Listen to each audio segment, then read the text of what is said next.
Hoy vamos a estar entonces cerrando el libro de Hechos. Vamos a estar en capítulo 27 y capítulo 28. Entonces, si usted tiene su Biblia, sus notas ahí, vamos a estar en lo que se conoce como, no se conoce así, yo le pongo el último viaje misionero de Pablo. Usted lo encuentra en los libros y en los comentarios como el viaje del cautiverio. Pero vamos a ver cómo en el viaje del cautiverio Pablo sigue ganando almas para Cristo.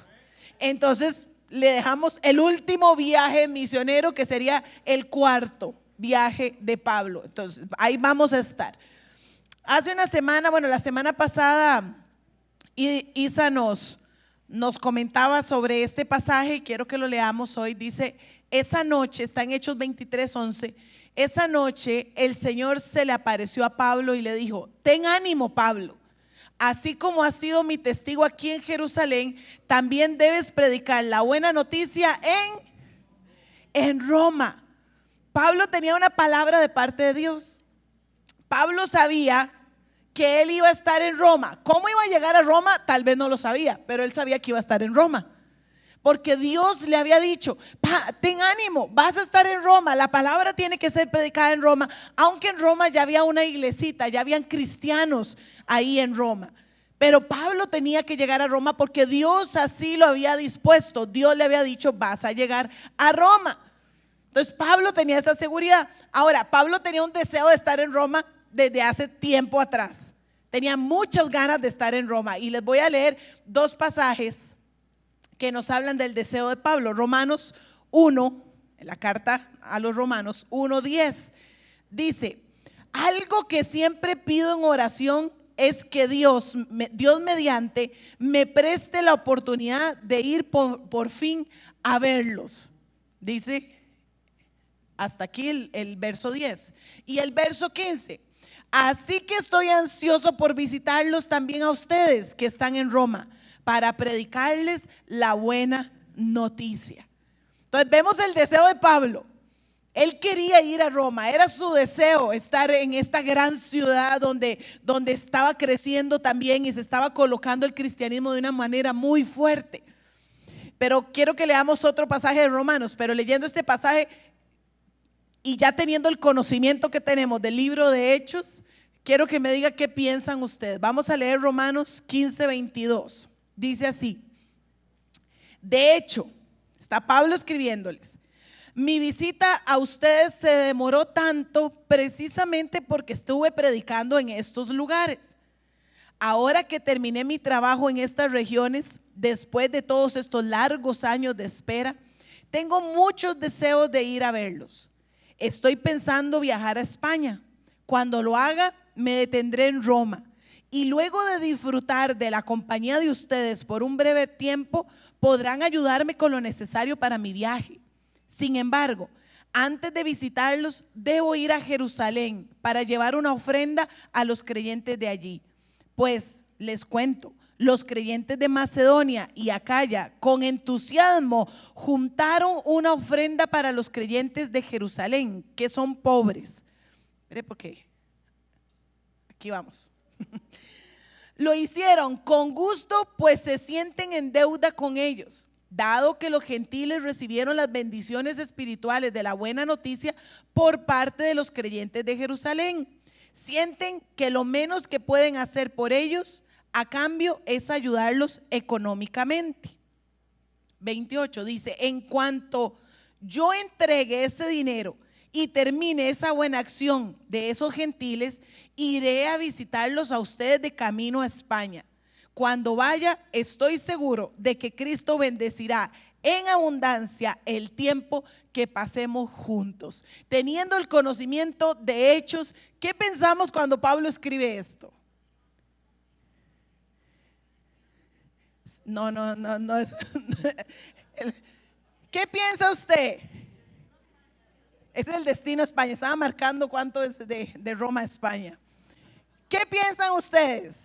Cuando leemos esta porción de una carta escrita por Pablo y ya tenemos el conocimiento hasta el capítulo 26 de Hechos. No lo logra. yo lo primero que pensé fue, ay, pobrecito Pablo, o sea, pecadito, sí. Él está con todos los deseos de ir, pero nosotros ya sabemos que en ese viaje a Jerusalén lo arrestan y que pasan 2 años. Entonces nosotros sabemos esa información, nosotros hoy tenemos la Biblia. Pablo no la sabía en ese momento. Él no sabía que llegando a Jerusalén iba a ser arrestado, aunque después vimos que el Espíritu Santo se lo iba informando, pero cuando escribió esta porción todavía el Espíritu Santo no le iba informando, porque Pablo dice que él sabía que algo malo le esperaba en Jerusalén, y se lo advirtió varias gente, pero era el deseo de Pablo visitar Roma, era el deseo de él estar allá, conocer, hablar, conocer a los cristianos, a la iglesia que se estaba levantando. Era el deseo de Pablo estar en Roma. Ahora sí, vamos a entrar a lo que es el capítulo como tal y vamos a irlo a dividir en varias porciones. Está en la primera porción de la Biblia. La primera y la segunda es pura información, como el Waze que sonó por ahí, ¿verdad? Ahora, así igualita, pura información. ¿Qué vamos a ver? Vamos a ver un Lucas, ¿verdad? El escritor de Hechos, Lucas, escribiendo muy detalladamente un diario marítimo, un diario de su viaje. Entonces vamos a ver muchos detalles que tal vez nos cuesten a veces entender, ¿verdad? Yo tuve que ir a buscar cuál era la popa, cuál era la proa, cuál era ¿verdad? Yo tuve que ir a buscar varias cosas que tengan que ver con los barcos, pero Lucas es muy detallista en lo que escribe. Y eso nos da a entender también que Lucas estuvo en todo ese viaje. Lucas fue uno de los compañeros de Pablo en todo ese viaje rumbo a Roma. Entonces vamos a ir, el primero vamos a ir de Cesarea, yo no sé, sí, pero es que no se tilda, Cesarea, sí me lo tildaron ahí, a Roma. Hay que cambiar ahí, eso no se tilda. Vamos a ir del verso 1 al 8. Vamos a ir leyendo un poquito rápido para poder avanzar. Dice, cuando llegó el tiempo zarpamos hacia Italia. ¿Ven cómo Lucas iba ahí? Entonces, él estaba ahí. A Pablo y a varios prisioneros más los pusieron bajo la custodia de un oficial romano llamado Julio, un capitán del regimiento imperial. Es importante saber que este don Julio que habla aquí era de la guardia especializada del imperio romano. O sea, era ¿cómo diríamos aquí así la policía más especialista que hay aquí en el país? La GAO. Bueno, la GAO, digamos que era la GAO, ¿verdad? Pero estamos hablando que era como la policía secreta del imperio. Entonces esta policía tenía este grado de soldados, yo digo policías, pero son soldados, ¿verdad? Este grado de soldados era un grado muy importante, tenía mucho respeto, tenía mucha autoridad, tenía, ¿verdad? Eran admirados por la población porque eran soldados especializados, los mandaban a misiones muy concretas y muy peligrosas muchas veces, y transportar prisioneros de una ciudad a otra era muy peligroso en esa época. Entonces, este Julio era un hombre muy respetado, para que ustedes lo tengan ahí y lo anoten. Dice el verso 2, también nos acompañó Aristarco. Entonces ya sabemos que en este viaje iba Lucas y Aristarco acompañando a Pablo, un macedonio de Tesalónica. Salimos en un barco matriculado en el puerto de Adramitio, situado en la costa noroccidental de la provincia de Asia. El barco tenía previsto hacer varias paradas en distintos puertos a lo largo de la costa de la provincia. Los barcos que se utilizaban no es como hoy en día, ¿verdad? Que por ejemplo vemos que la Marina de Estados Unidos tiene barcos, ¿verdad? Y tienen aquellos buques especializados y los portaaviones especializados, igual otros países, ¿verdad? Para transportar el ejército, para transportar personas que tienen que tener una seguridad muy especial. En este momento no existía eso. Entonces se utilizaban barcos de comercio, que era lo que había en la época. Y en la zona lo que más se comerciaba eran granos. Entonces se cree que estos barcos, ¿verdad? Donde él está hablando era un barco de transporte de granos. Por eso él tenía que ir haciendo varias paradas. Iba como la periférica, ¿verdad? los más chiquillos no se acuerdan porque ya no existe la periférica, pero así era. Uno tenía ese dicho, como la periférica. ¿Por qué? Porque era un bus eterno, paraba en todo lado, iba haciendo todas las paradas, ¿verdad? Entonces, este era este tipo de barco. ¿Todavía? Yo no la he vuelto a ver. Oiga usted, aquí en San Fran la quitaron. Oiga, yo la agarraba antes. Dice, 3. Al día siguiente, cuando atracamos en Sidón, Julio, ya sabemos quién es Julio, fue muy amable con Pablo y le permitió desembarcar para visitar a sus amigos, a fin de que ellos pudieran proveer sus necesidades. Un detalle importantísimo. Pablo iba en condición de prisionero romano, o sea, él tenía que ir encadenado según las leyes. Y un prisionero romano jamás le iban a dar permiso para ir a visitar amigos, ¿verdad? Jamás. Pero Pablo era diferente y lo más seguro es que a Julio le llegó el informe que vimos la semana pasada. Había un versículo de los que leímos la semana pasada que decía: no tenemos nada por qué acusarlo, pero como él pidió ver al César, entonces hay que mandarlo al César. ¿Se acuerdan? ¿Ok? Entonces, Entonces, Pablo, seguro Julio conocía el informe y dijo: no, pero si Pablo no hay nada que acusarlo, pero hay que, y le dio permiso. Dice que se comportó muy amablemente con él. Y también sabía que Pablo, como un hombre que predicaba a Cristo, iba a regresar, no se iba a fugar, sino que Pablo iba a visitar a sus amigos y se iba a regresar. Dice el verso 4: de allí nos hicimos a la mar y nos topamos con fuertes vientos de frente que hacían difícil mantener el barco en curso. Así que navegamos hacia el norte de Chipre, entre la isla y el continente. Navegando en mar abierto, pasamos por la costa de Cilicia y Panfilia y desembarcamos en Mira, en la provincia de Licia. Allí el oficial al mando encontró un barco egipcio de Alejandría con destino a Italia y nos hizo subir a bordo. Tuvimos que navegar despacio por varios días y después de serias dificultades, por fin nos acercamos a Nido. Bueno, no sé cómo se dice eso. Nido.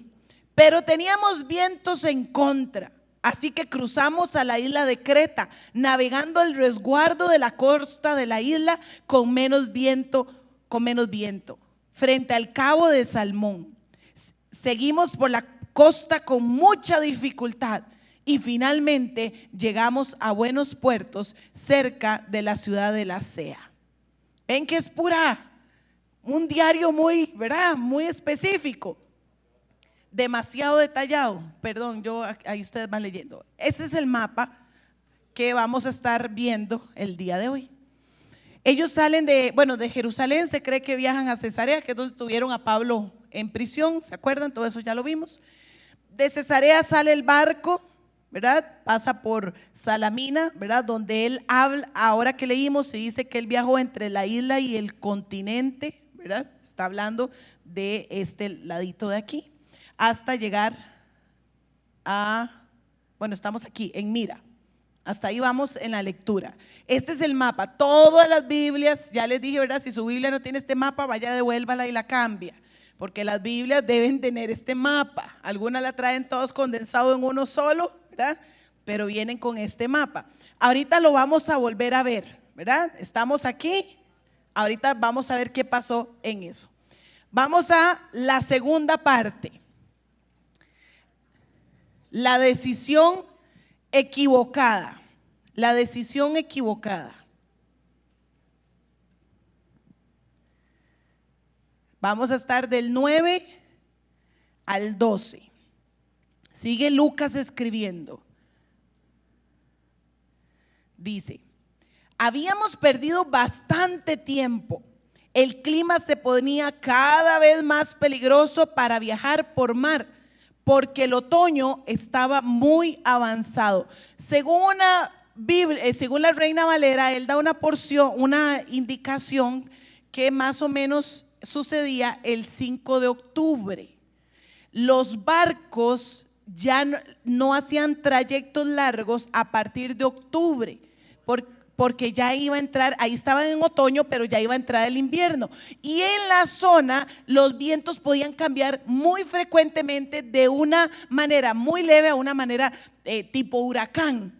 Entonces los barcos ya no navegaban, sino que hacían trayectos solo pequeñitos, ¿verdad?, entre la costa, y buscaban normalmente puertos donde estuvieran protegidos, ¿verdad?, ya sea por la misma naturaleza, o puertos grandes para embarcar, para parquearse, iba a decir, ¿verdad? No sé cómo se dice en barco. Atracar, gracias, sí, atracar ahí, y que el barco estuviera cuidado durante todo el invierno. Eso era lo que se acostumbraba. Por eso es que Pablo dice: hey, ya había demasiado viento, estábamos en octubre, ya había mucho viento, ya eso era otoño, ya era peligroso viajar. Dice el 10, Pablo hablando, les dijo: señores, creo que tendremos problemas más adelante si seguimos avanzando. Naufragio, pérdida de la carga y también riesgo para nuestras vidas. Pero el oficial a cargo de los prisioneros le hizo más caso al capitán y al dueño del barco que a Pablo, ya que Buenos Puertos era un puerto desprotegido, un mal lugar para pasar el invierno. La mayoría de la tripulación quería seguir hasta Fenice, que se encuentra más adelante en la costa de Creta, y pasar el invierno allá. Fenice era un puerto con orientación solo al suroccidente y al noroccidente. Entonces estamos aquí en esta porción de la Biblia. Pablo, dice la Biblia, porque Pablo nos cuenta que él sufrió 3 naufragios y este va a ser uno. Entonces ya había pasado 2. Pablo tenía la experiencia en naufragios. Él sabía lo que era, ¿verdad?, el mar bravo. Y ya desde que ellos salieron, vea que ellos salieron en contra del viento, tenían que ir lento, tenían que navegar despacio, el viento estaba en su contra. Y entonces Pablo empieza a meditar y dice: no, aquí esto nos va a ir muy mal. Y dice que él les habló. El capitán Julio, de Roma, una vez que él ingresaba al barco, él en automático se convertía ahora en el capitán del barco, aunque el barco tuviera capitán. O sea, él daba las órdenes, él podía decir: vamos para allá, vamos para acá, o estaciona el barco, o seguimos, o lo que sea. Él ahora tenía la autoridad por el ejército romano de dar las órdenes. Pero Pablo les habla a todos y les dice: mejor no nos vayamos. Vean, está muy difícil, vea que yo ya esto lo viví, yo sé lo que es, vea, el vientito se ve así, de un pronto a otro cambia y después terminamos todos en el mar. Por favor, quedémonos aquí, ahí cuidamos el barco, no se preocupen. Pero ¿qué dice? Dice que Julio le hizo más caso al capitán y al dueño de la tripulación que a Pablo mismo. Entonces ahí vamos a ver ahora qué va a pasar, pero antes de eso quiero que veamos estas palabras. Apúntelas por ahí. Si usted lee en Reina Valeria se las va a encontrar. Y si no, la versión que usamos aquí en la iglesia, que es la Nueva Traducción Viviente, las cambian ya un poquito más explicado, pero quiero que las manejemos igual. Ancla, ¿qué es un ancla? Todos sabemos lo que es un ancla, ¿verdad? Es la cosa de metal, de hierro fuerte, podía tener forma o no forma, pero era un pedazo de metal que tiraban para frenar el barco, para que el barco se detuviera. La esquife, el bote, una embarcación pequeña, el bote salvavidas. Entonces ese bote salvavidas era de madera igual, no era como los de ahora que usted infla, ¿verdad? No, era de madera igual, y ese lo guindaban en una parte del barco, y ese era el bote salvavidas por cualquier cosa. La sirte,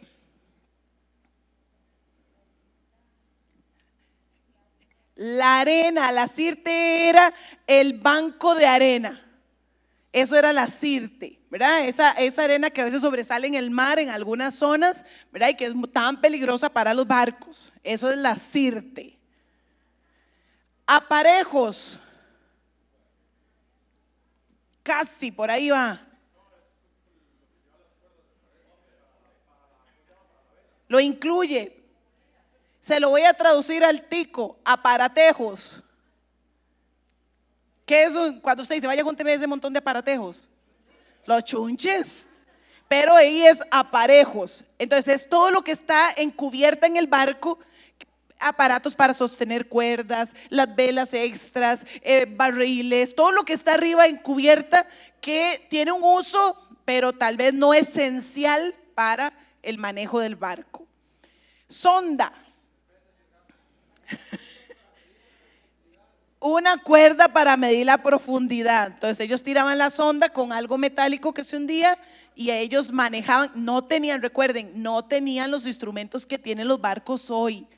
Entonces estamos hablando de que esto era modernísimo, ¿verdad? Tener una sonda era súper moderno. Así medían la profundidad del mar. Popa,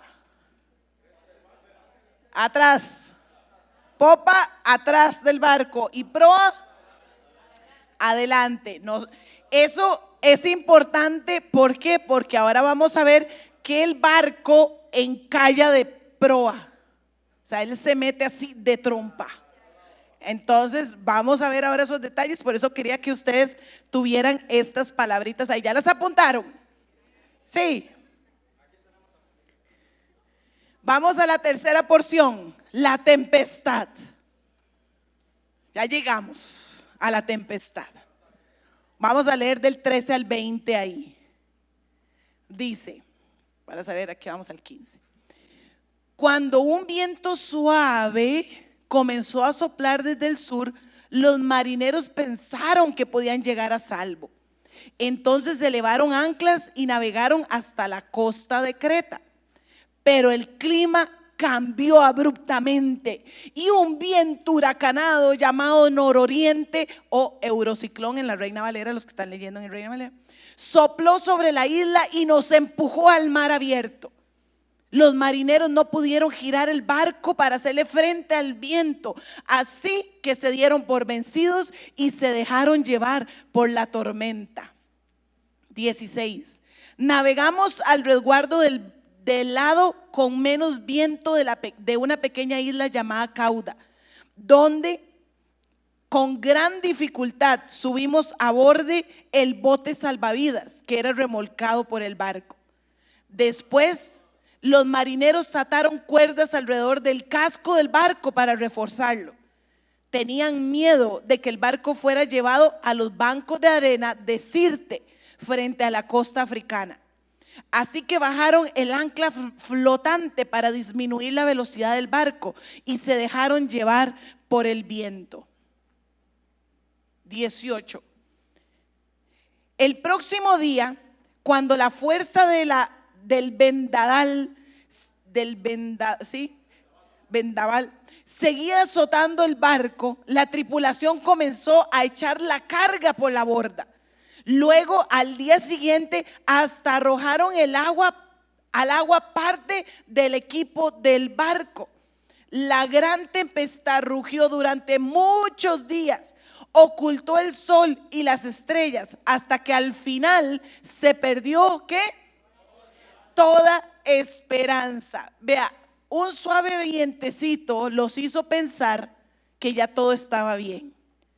Un tiempito ahí de bonanza ahí, ay, sí está suave, le digo, no, sí llegamos.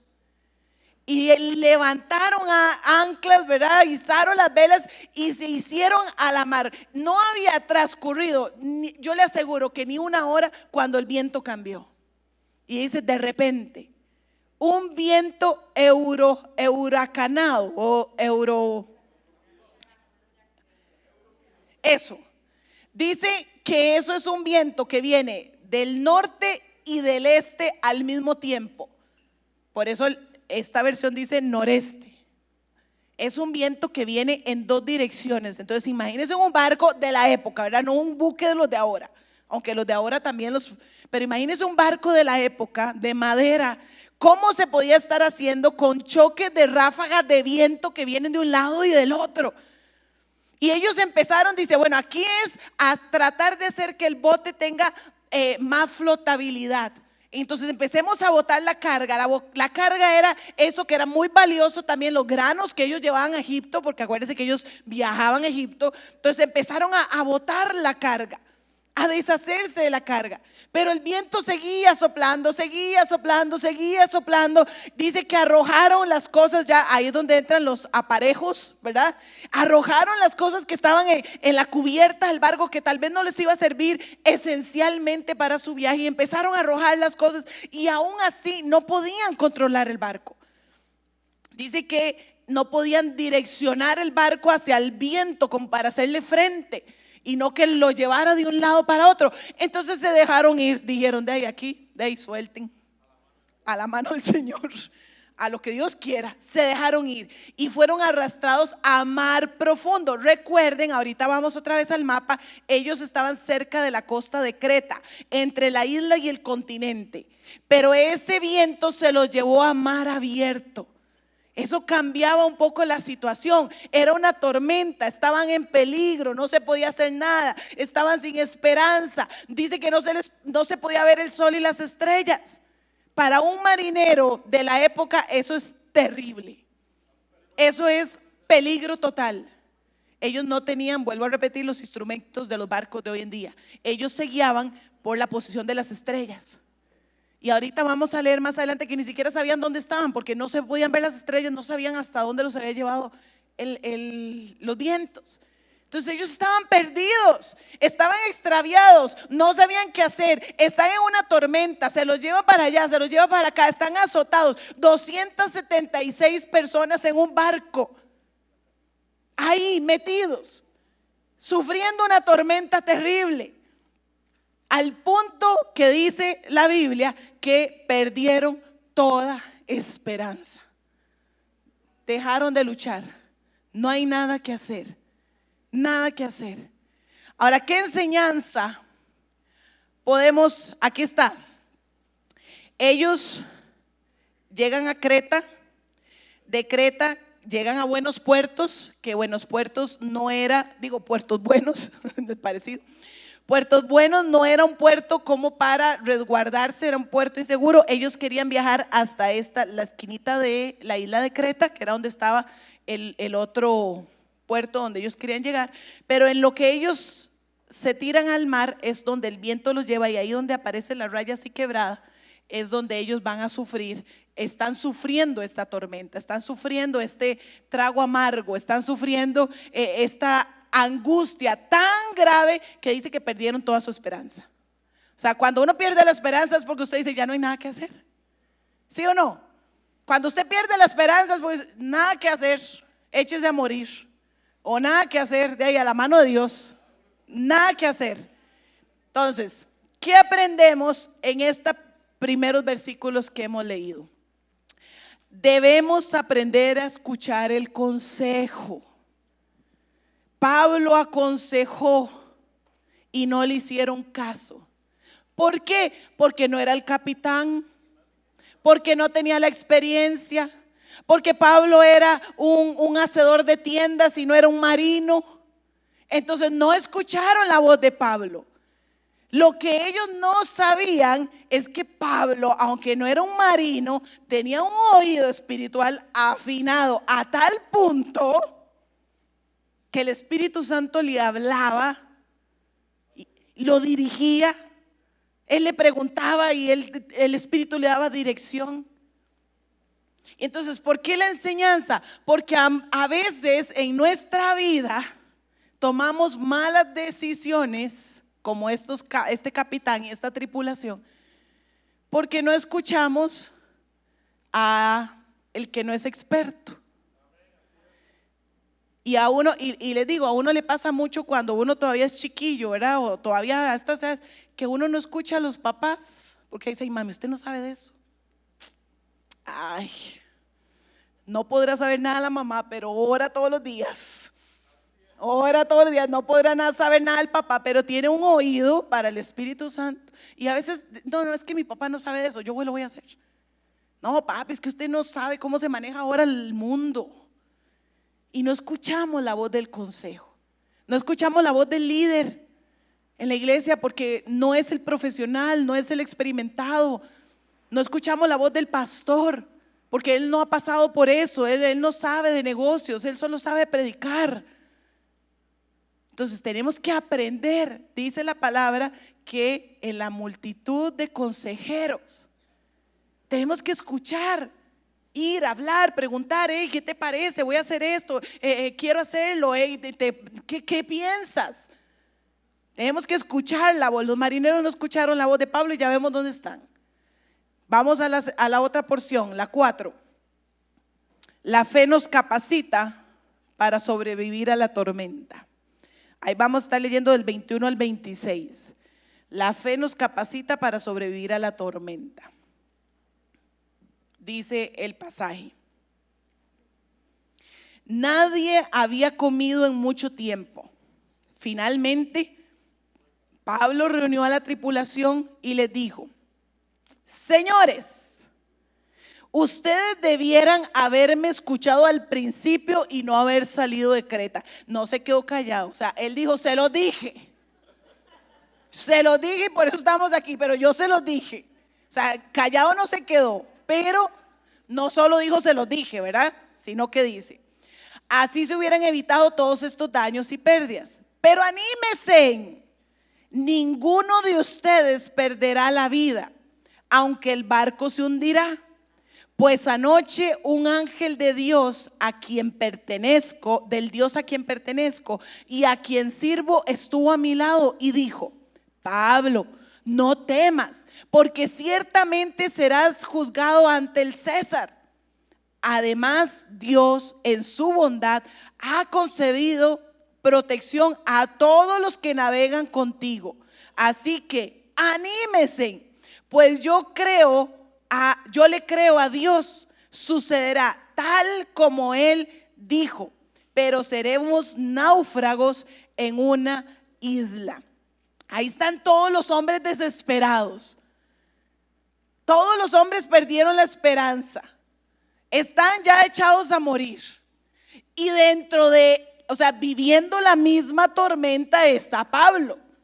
O sea, Pablo está montado en el mismo barco. No es que él está en una burbuja, ¿verdad? Metido con el Espíritu Santo y con Jesús ahí. Él no siente nada. No, él está en el barco. Está sufriendo los vientos del barco, está sufriendo la tormenta, está sufriendo, ¿verdad? Ver cómo el barco se está despedazando. Está ahí en medio de todos estos hombres. Pero él se vuelve: hey, anímense. Hey, vamos, levántense, estén felices, estén gozosos. ¿Por qué? Porque escogimos el gozo. Estamos en tormenta, chiquillos. Estamos en tormenta. Pero ahí está Pablo: hey, anímense, porque ya Dios me dijo que yo tengo que llegar a Roma. Y como ustedes van conmigo, se salvaron. ¿Se salvaron? Ustedes van conmigo a Roma. Entonces vamos todos a cachete. Esto está hecho iba a decir otra palabra, pero voy a decir una tormenta. Un desmadre. Esto está hecho una tormenta. Esto está terrible, está fatal, no vemos esperanza, no hay luz del sol, no hay luz, no, estamos sufriendo, pero anímense porque vamos a llegar. Anímense porque vamos a llegar.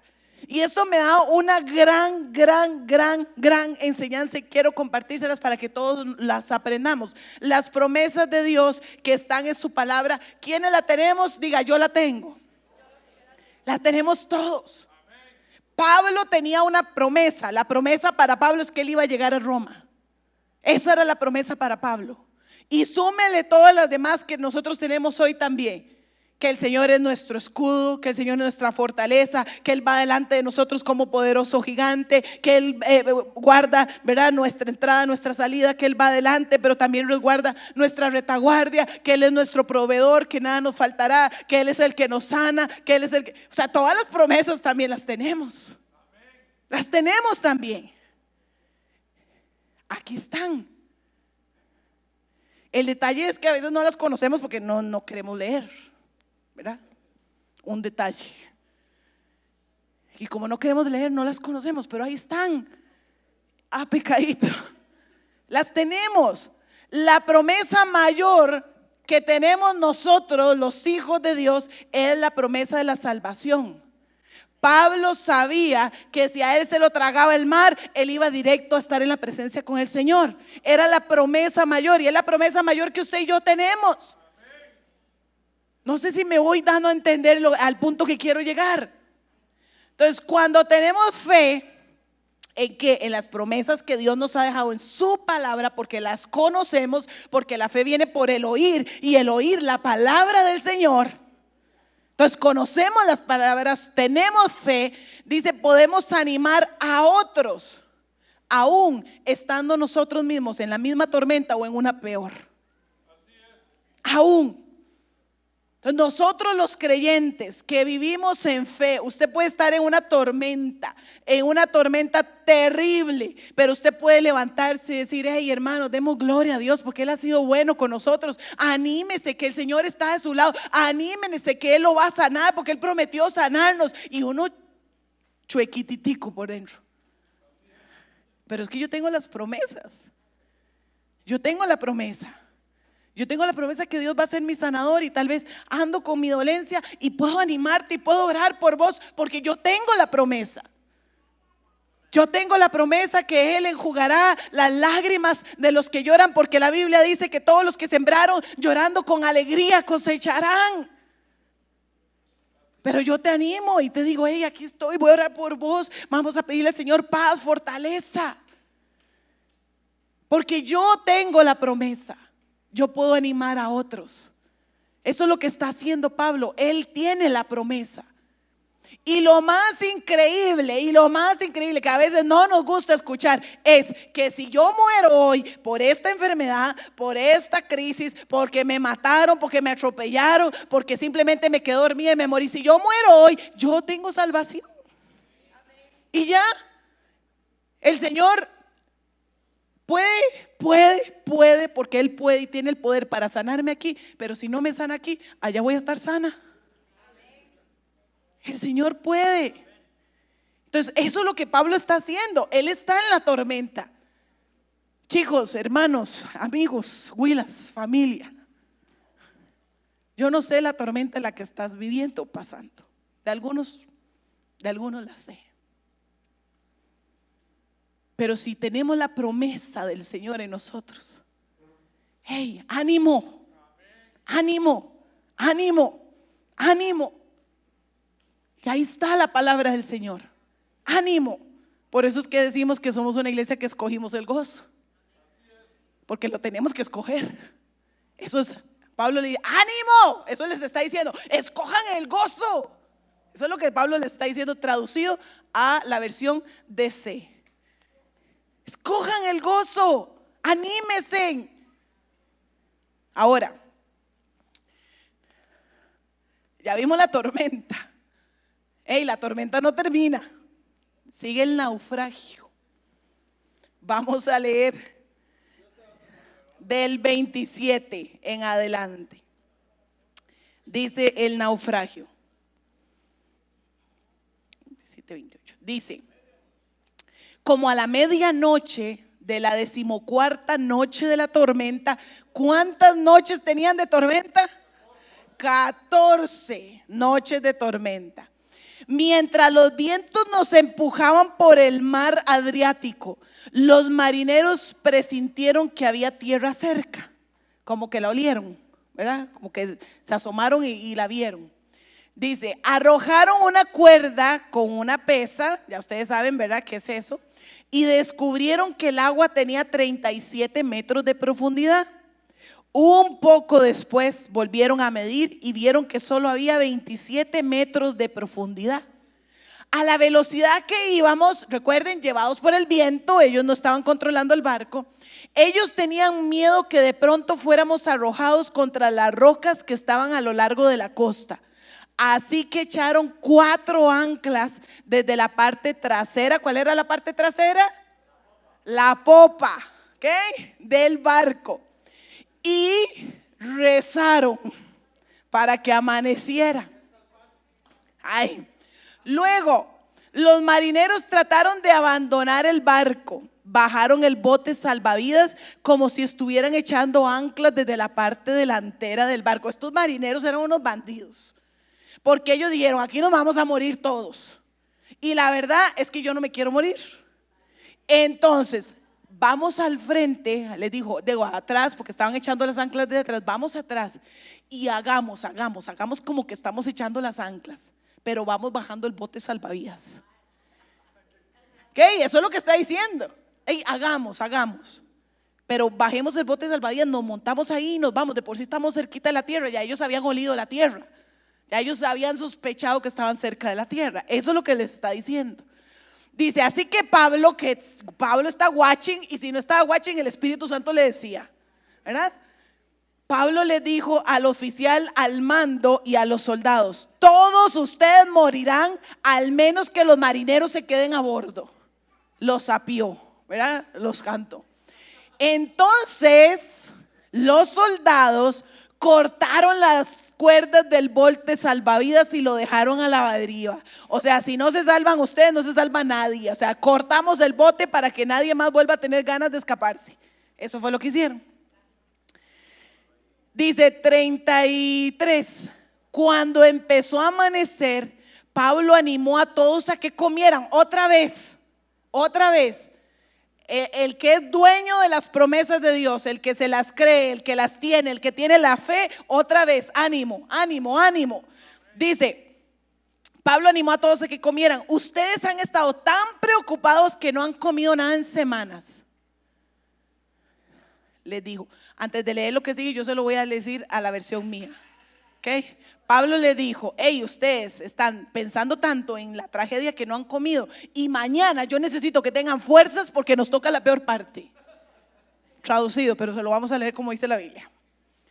34, por favor, por su propio bien, coman algo ahora, pues no perderán ni un solo cabello de su cabeza. Así que tomó un poco de pan, dio gracias a Dios delante de todos, partió el pedazo y se lo comió. Entonces todos se animaron y empezaron a comer. Los 266, ahí nos da el número, 276, pero que estábamos a bordo. Después de comer, la tripulación redujo aún más el peso del barco, echando a la mar la carga del trigo. Comieron, se alimentaron bien, todos están saciados, sí, porque todo lo que ya no comieron va para el mar, lo van a echar. 39, cuando amaneció, no reconocieron la costa. ¿Se imagina que achantado? Estar uno en la noche y decir, no, sí, ahí se oye, oiga, como revientan las olas en la playa, oiga, y que amanezca y usted solo ve mar. Qué triste. Dice, pero vieron una bahía con una playa y se preguntaban si podrían llegar a la costa haciendo encallar el barco. Entonces cortaron las anclas y las dejaron en el mar. Luego soltaron los timones, izaron las velas de proa y se dirigieron a la costa. Pero chocaron contra el banco de arena y el barco encalló demasiado rápido. La proa del barco se clavó en la arena, mientras que la popa fue golpeada repetidas veces por la fuerza de las olas y comenzó a hacerse en pedazos. O sea, estamos en una peor situación, ¿verdad? La que estábamos, la tormenta estaba muy linda, más bien. Los soldados querían matar a los prisioneros para asegurarse que no nadaran hasta la costa y escaparan. Vemos otra dificultad. Ya están en tormenta, ya están encallados, están hasta la coronilla, ¿verdad? De problemas, de situaciones, de dificultades, y aún así le quieren agregar más entre ellos mismos. Entonces, nada más aquí es bueno saber que para un soldado que custodiaba un preso, él tenía que responder con su vida. Si el soldado se fugaba, él era responsable con su vida. Entonces a muchos los llegaban a matar. Si un soldado era muerto en el camino, él tenía que responder con su vida. Entonces aquí los soldados lo que tienen es una preocupación real. Ellos dicen, si los presos que llevamos, que son un montón, se echan a nadar y ahí llegan a una costa y se pierden, a nosotros nos van a matar. Entonces mejor matemos a todos los presos y decimos que se murieron en el naufragio y quedamos bien. Eso es lo que ellos están pensando. Pero el 43, el oficial al mando quería salvar a Pablo, así que no los dejó llevar a cabo su plan. Luego les ordenó a todos los que sabían nadar que saltaran por la borda primero y se dirigieron a tierra firme. Los demás se sujetaron a tablas o a restos del barco destruido. Así que todos, ¿qué? A salvo a la costa. Todos llegaron a salvo a la costa. Aquí hay una enseñanza muy importante. A veces el milagro de Dios es diferente a lo que pensamos o deseamos. El milagro, se imagina todos estos 276 hombres y Pablo diciéndole, anímense, vamos a estar salvos. Tal vez ellos decían, va a amanecer, la tormenta para. Podemos seguir con el barco, lo dirigimos, llegamos a la costa sanos y salvos con el barco, con la carga. Pero no fue así, naufragaron. Perdieron el barco, perdieron la carga, tuvieron que tirarse todos a nadar y el que no sabía nadar tuvo que tirarse a ver cómo llegaba a la costa. Pero todos se salvaron. Entonces la lección para nosotros es, a veces oramos y el Señor nos responde de manera diferente. A veces oramos por una sanidad y el Señor se lleva a aquella persona que queríamos. Ya la sanó, pero en el cielo. A veces oramos por que el Señor nos provea algo, porque nos hace falta y tal vez el Señor dice, no les voy a proveer eso, pero les voy a proveer más trabajo. Pero como trabajar más no nos gusta, ¿verdad? Más trabajo. Entonces tenemos que tener claro que a veces el milagro no es como usted quiere. Si todos los milagros fuéramos como nosotros queremos, viviríamos felices, ¿verdad? Y las iglesias estarían así, porque todo el mundo sería cristiano, porque todo el mundo se le cumple los deseos, sería como el de la lámpara. Yo quiero esto y aparece, ¡ping! Y listo. Pero no, como Dios conoce el cuadro completo y su voluntad es buena, agradable y perfecta, Él nos responde según su voluntad para nosotros. Y a veces no es lo que queremos o no es lo que esperamos. Ellos tuvieron que naufragar.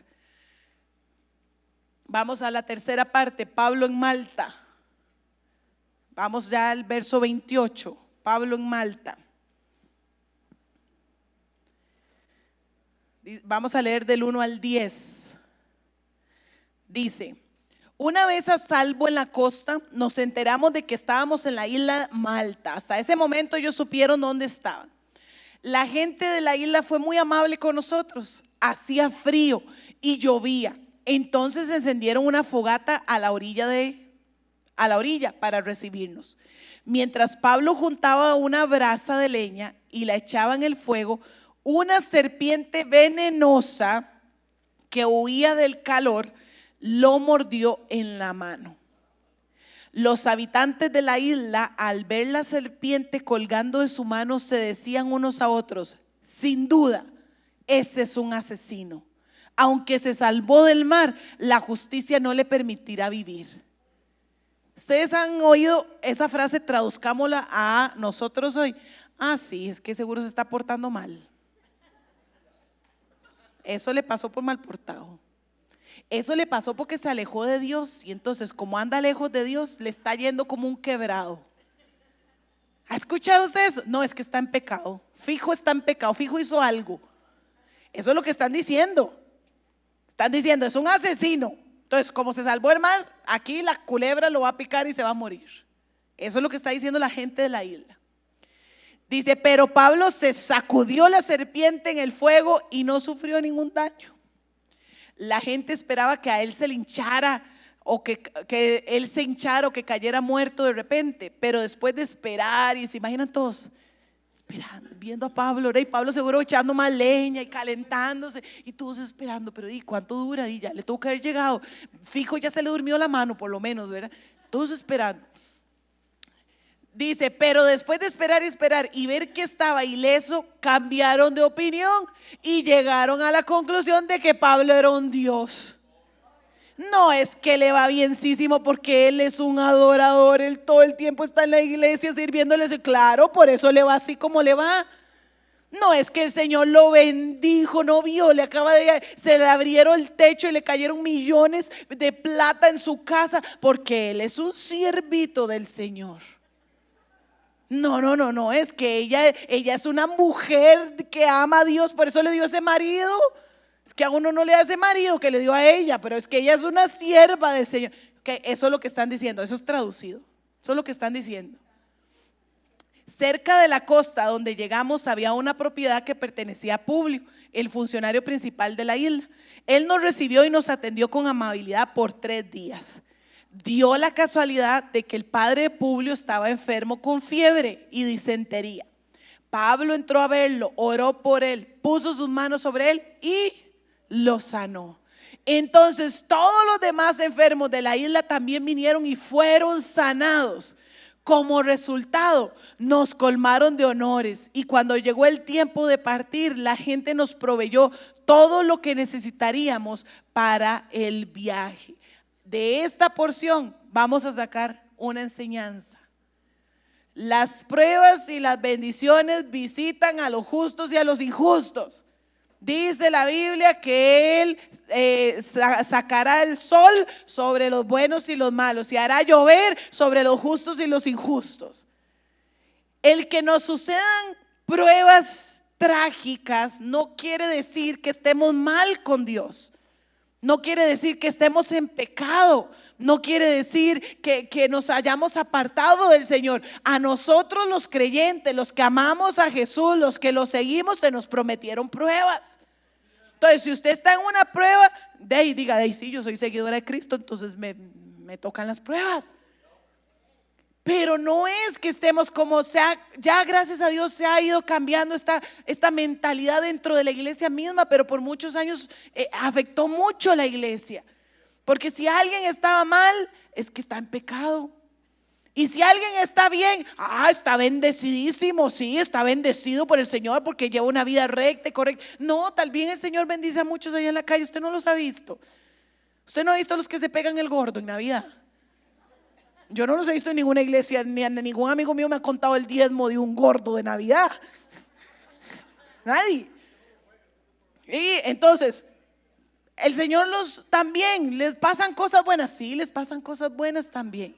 Les va bien en los negocios, les van bien en sus trabajos, su proyecto, su trabajo, su empresa empieza a funcionar, sí, les va bien. Porque Dios, las pruebas y las bendiciones visitan a los justos y a los injustos. Y la otra enseñanza es la sanidad y los milagros son para todos. No podemos nosotros como creyentes pretender que la sanidad es solo para nosotros. La familia de Publio no era creyente. Su papá estaba enfermo y él fue y oró y se sanó. Y por esa sanidad vinieron todos los enfermos de la isla que no eran creyentes. No eran creyentes. Y el Señor utilizó a Pablo para que se sanaran todos los de la isla. Entonces no podemos pretender o pensar nosotros que no, la sanidad se nos prometió solo a nosotros los hijos. Eres hijo, si no eres hijo, no eres sano. No. Si usted tiene un familiar que no es creyente, está enfermo, vaya y ore por él. Vaya y ore por él. Si usted tiene un vecino que está enfermo y aunque no sea creyente, dígale, ¿puedo orar por usted? ¿Puedo orar por usted? Y si Dios hace el milagro,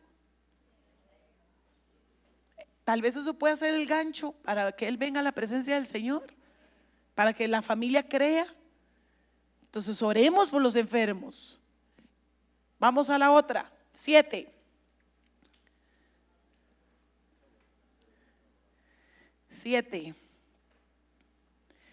Pablo en Roma. 3 meses después del naufragio, ¿cuántos 3 meses se quedaron en esa isla? 3 meses en Malta, haciendo sanidades, Pablo ahí, sanando enfermos, compartiendo con los de la isla. Dice, zarpamos en otro barco. ¿Con qué ganas se va a montar uno en un barco, verdad? Pero no había otro medio de transporte, entonces zarpamos en otro barco. Que había pasado el invierno en la isla. Era un barco de Alejandría que tenía como figura de proa los dioses gemelos. La Reina Valera dice los nombres por aquello, pero eran unos dioses que eran hermanitos, gemelitos. Eso le pusieron en la proa del barco, ¿verdad? Como una insignia ahí. Hicimos la primera parada en Siracusa, donde nos quedamos 3 días. De allí navegamos hasta Regio. Un día después, un viento del sur empezó a soplar. ¿Se imagina qué miedo? Otro vientito, pero de manera que al día siguiente navegamos por la costa hasta Puteoli. Allí encontramos a algunos creyentes que nos invitaron a pasar una semana con ellos y así llegamos a Roma. Los hermanos de Roma se habían enterado de nuestra eminente llegada y salieron hasta el foro por el camino Apio para recibirnos. En las 3 tabernas nos esperaba otro grupo. Cuando Pablo los vio, se animó y dio gracias. ¿Ustedes se imaginan a Pablo con los pies en Roma, un deseo en su corazón de toda su vida, una promesa de Dios que él iba a llegar a Roma, y él sabía que en Roma había una iglesia creciente, una iglesia que se estaba desarrollando? Él no los conocía, les había escrito, pero no los conocía. Y él llegar y que le digan: Pablo, ahí están, todos esos son de la iglesia. Pablo, aquellos otros que están allá en las tabernas, no eran las tabernas como las de ahorita, ¿verdad? Era otro diferente. Todos esos que están en las tabernas son creyentes. Aquellos que están por Apio son creyentes. ¿Se imaginan el corazón de Pablo? Hey, llegué, lo estoy viendo. Yo quería ver a los creyentes de Roma. Dios me prometió que yo iba a ver a los creyentes de Roma y tuve que naufragar, pero los estoy viendo. Tuve que pasar por la tormenta 14 días, pero los estoy viendo. Tuve que estar 3 meses en una isla, pero ahora los estoy viendo. Por eso dice, Pablo se animó y dio gracias a Dios. Dio gracias a Dios. Una vez que llegamos a Roma, a Pablo se le permitió hospedarse en un alojamiento privado, aunque estaba bajo la custodia de un soldado. Algunos comentaristas dicen que por ser prisionero él tenía que estar encadenado al soldado, ¿verdad? Aunque estaba en una casa, él tenía que estar encadenado a un soldado. Pablo predicaba en Roma bajo custodia. ¿Cómo predicaba Pablo? Bajo custodia, o sea, él era un preso, pero predicaba. 3 días después de haber llegado, Pablo mandó a reunir a los líderes judíos locales. Les dijo: hermanos, fui arrestado en Jerusalén y entregado al gobierno romano, a pesar de no haber hecho nada en contra de nuestro pueblo ni de las costumbres de nuestros antepasados. Los romanos me llevaron a juicio y querían ponerme en libertad, porque no encontraron ninguna causa para condenarme a muerte. Pero cuando los líderes judíos protestaron por la decisión, creí necesario apelar al César. Aunque no tenía deseo de presentar cargos contra mi propia gente, les pedí a ustedes que vinieran hoy aquí para que nos conociéramos y para que yo pudiera explicarles que estoy atado con esta cadena. Por eso algunos piensan que él estaba encadenado, ¿verdad? Y lo atribuyen a esto. Porque creo que la esperanza de Israel, el Mesías, ya ha venido. Ellos respondieron: no hemos recibido ninguna carta de Judea ni ningún informe en tu contra de nadie que haya venido por aquí, pero queremos escuchar lo que tú crees, pues lo único que sabemos de este movimiento, los cristianos, es que se le ataca por todas partes. Entonces fijaron una fecha y ese día mucha gente llegó al lugar donde Pablo estaba alojado. Él explicó y dio testimonio acerca del reino de Dios y trató de convencerlos acerca de Jesús con las escrituras. ¿Con qué? Apúntelo por ahí. Trató de convencerlos con las escrituras, usando la ley de Moisés. Le está hablando a judíos, ¿verdad? Entonces, usando la ley de Moisés y los libros de los profetas. Les habló desde la mañana. ¿Hasta qué hora? Recuerden que los sermones de Pablo eran largos. Algunos se convencieron por las cosas que dijo, pero otros no creyeron. Después de discutir entre unos y otros, se fueron con las siguientes palabras finales de Pablo: el Espíritu Santo tenía razón cuando le dijo a sus antepasados por medio del profeta Isaías: ve y dile a este pueblo, cuando ustedes oigan lo que digo, no entenderán. Cuando vean lo que hago, no comprenderán. Pues el corazón de este pueblo está endurecido y sus oídos no pueden oír, y han cerrado los ojos, así que sus ojos no pueden ver, y sus oídos no pueden oír, y su corazón no puede entender, y no pueden volver a mí para que yo los sane. Así que quiero que sepan que esta salvación de Dios también se ha ofrecido a los gentiles y ellos la han aceptado. Durante los 2 años siguientes, Pablo vivió en Roma pagando. Él era preso de Roma, pero él pagó sus gastos. recibía a todos los que lo visitaban y proclamaba con valentía el reino de Dios y enseñaba acerca del Señor Jesucristo, y nadie intentó detenerlo. ¿Qué aprendemos aquí? ¿Qué enseñanza sacamos aquí? No importa las circunstancias, el evangelio debe seguir siendo predicado. No importa. Pero es que ¿cómo? ¿Verdad? Y esto se lo digo por experiencia. Yo creo que les he contado en alguna ocasión. Una vez estuve internada 7 días en el Hospital Calderón. No encontraban qué tenía, entré con todo y salí sin nada, para la gloria de Dios, y salí sin diagnóstico. El salir sin diagnóstico, yo no sabía que era preocupante, porque durante 2 años tenía que ir cada 3 meses a que me hicieran exámenes de todo, porque no sabían qué era. Entonces, pero durante esos 7 días estuve los primeros 3, me pasaban de cuartos de unidad. En uno de ellos estuve una noche en el cuarto donde tienen a los de dengue y malaria. Es un cuartito especial, porque como no se sabía qué eran, hasta creyeron que podía ser dengue o malaria. Y es un cuartito frío, porque para que los mosquitos no anden por ahí, ¿verdad? Entonces es un cuarto helado, congelado, y la gente vomita, y la gente vomita, y la gente vomita, ¿verdad? Dengue y malaria. Entonces, y no solo vomita, hacen otras cosas, pero vomita es lo que puedo decir aquí, ¿verdad? Porque usted se imagina el resto. Y estando ahí, yo quería hablarles de Jesús, de verdad, pero yo decía, ¿cómo les voy a hablar de Jesús yo aquí en una cama hospital? ¿Qué me van a creer? Pero es esto lo que estamos aprendiendo de Pablo. Porque a veces creemos, ¿cómo yo voy a hablarles de que Dios prospera y yo vivo aquí todo quebrado todo el tiempo en esta miseria? A veces hablamos así. ¿Cómo les voy a hablar yo de que Dios restaura matrimonio y yo me divorcié? ¿Cómo? ¿Cómo les voy a hablar yo que el Señor llevó, ¿verdad?, todas nuestras dolencias y yo renqueo? ¿Cómo les voy a hablar yo a las personas que el Señor, piense lo que usted haya pensado alguna vez en su vida? Es que no importa la situación en la que estemos, el evangelio tiene que seguir siendo predicado.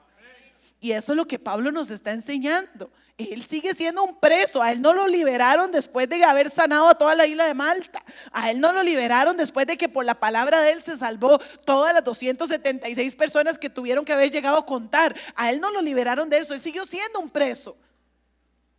Pero por su condición de preso, el evangelio no se detuvo.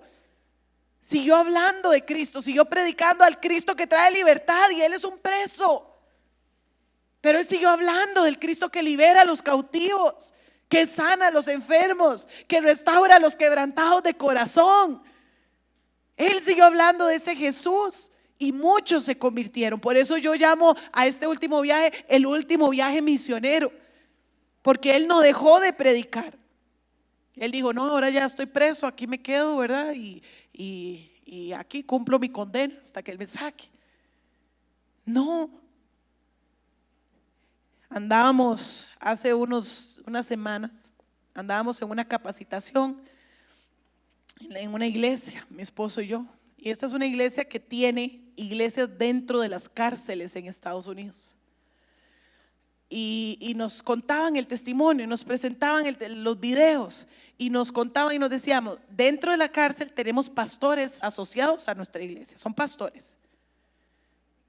Cumplen una condena, algo hicieron en algún momento de su vida, están presos. Pero como están presos dentro de la cárcel, son los que pueden pastorear a los que están dentro de la cárcel. Porque nosotros podemos llegar a hacer visita, pero los podemos ver una vez a la semana. Pero el que está ahí adentro los ve todos los días, come con ellos, está con ellos, comparte con ellos, va a las horas de recreo con ellos. Entonces tenemos pastores y líderes presos, porque el evangelio tiene que seguir predicándose. Entonces, ¿dónde nos ha llevado el Señor? Si el Señor te lleva a un hospital, predique. Me decía Manuelita, una mujer, viene siempre en las mañanas, ella viene en sillita de ruedas porque ya no tiene una de sus piernas y ha estado grave de salud, y la meten al hospital y la sacan y la meten y la sacan. Y en la última vez me dice, no, ve que el Señor no me quiso llevar. Me dijo así, el Señor no me quiso llevar. Y le digo, ay, Manuelita, Me dice, pero me gané al de a la par. Así me dijo ella. Y yo, gloria a Dios, Manuelita. Ve, el Señor te llevó al hospital para ganarte al de la par. Y me dice, no, pero no solo el de la par, porque Él se ganó a la familia. Hable, pregúntele cuando vea a Manuelita, pregúntele. Ella siempre que va al hospital alguien se gana. ¿A dónde nos está llevando el Señor? Es que a veces vamos, ¿verdad? Y estamos en la crisis y solo nos mentalizamos como los marineros que no querían ni comer porque están tan mentalizados en la crisis que no queremos hacer nada más.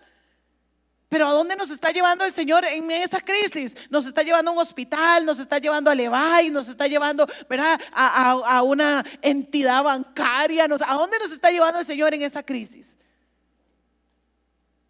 Hable de Cristo. Hable de Cristo. Hable de Cristo. El evangelio tiene que seguir siendo predicado. Aprendimos algo. Y perdón que yo me emocione, y por eso iba, ¿verdad? Es que yo me emociono mucho y la última vez no me dio tiempo de terminar, ¿se acuerdan? Entonces hoy iba rápido para que me diera tiempo de terminar. Creo que el libro de Hechos nos enseña mucho como iglesia. Nos enseña mucho. Por eso fue el primer libro que escogimos estudiar de esta manera en Raíces. Es un libro que nos bendice, nos edifica. Es un libro, los hechos del Espíritu Santo. Una vez, tal vez Roxy se acuerde, una vez lo habíamos estudiado, ¿te acuerdas, Roxy? Hace muchos años. Y la tarea que les dejé al grupo era escriba Hechos 29. ¿Se acuerdan? Porque Hechos 29 es los hechos del Espíritu Santo a través de los discípulos, a través de Pablo, a través de los diáconos, de Felipe. Es lo que el Espíritu Santo hace a través de estos personajes. Pero hágase una taerita ahí, si usted tiene un tiempito. ¿Qué está haciendo el Espíritu Santo a través suyo? Y escriba Hechos 29. Porque si Lucas siguiera vivo y hubiera seguido escribiendo, wow, ¿cuántos más personajes tendríamos ahí? ¿Qué escribiríamos si nos tocara a nosotros sobre lo que ha hecho el Espíritu Santo en nosotros y a través de nosotros? Haga un recuento. Hey, en tal año me gané a fulano, tal otro año fui a predicar aquí, en tal otro año el Señor me permitió con mucha oración y ganarme a mi papá o ganarme a mi mamá. El Señor me permitió orar por fulano y se sanó. O me dijo que se sanó para que no me sintiera mal, pero se sanó. O el Señor me permitió, ¿verdad?, ver el milagro, orar por fulano y verlo con trabajo. Ver el milagro de ese bebé, de ese embarazo, de ese, ¿verdad? Y el Señor, escriba Hechos 29, le dejo ese reto, escriba Hechos 29, con lo que el Espíritu Santo ha hecho en usted y a través de usted. Porque nosotros seguimos siendo la iglesia y la iglesia sigue creciendo y la iglesia, dice la palabra, que el Señor añadía y el Señor sigue añadiendo a la iglesia. Se siguen ganando almas, se siguen convirtiendo gente, se siguen levantando iglesias, se siguen levantando grupos, porque la iglesia sigue creciendo, el cuerpo de Cristo sigue creciendo. Entonces el Espíritu Santo sigue haciendo la obra a través de cada uno de nosotros. El Espíritu Santo sigue haciendo la obra a través de aquellos que nos disponemos, que decimos, Señor, aquí estamos, aquí estamos. Y cerremos con una oración diciéndole eso al Espíritu Santo. Ahí dígale, Espíritu Santo, gracias. Primero, gracias. Tenemos un corazón agradecido delante de ti, Señor. Primero, por tu palabra, porque nos has dejado este libro tan hermoso, Señor, que hemos podido estudiar. Gracias. Porque ella nos ha enseñado, nos ha dirigido, nos ha dado luz en algunas áreas. Señor, gracias por tu palabra, gracias porque podemos abrir las puertas de este lugar y estudiar con libertad, Señor. Pero esta noche queremos cerrar, Espíritu Santo, diciéndote, aquí estamos, Espíritu Santo. Enséñanos a ser hijos obedientes, úsanos. Tal vez no tengo demasiadísimo, pero lo que tengo lo pongo a la disposición tuya, Señor, para ser usado. Tal vez no tengo muchas habilidades, tal vez no tengo un trabajo muy prominente, Señor, o tal vez sí, pero lo que tengo lo quiero poner a tu disposición.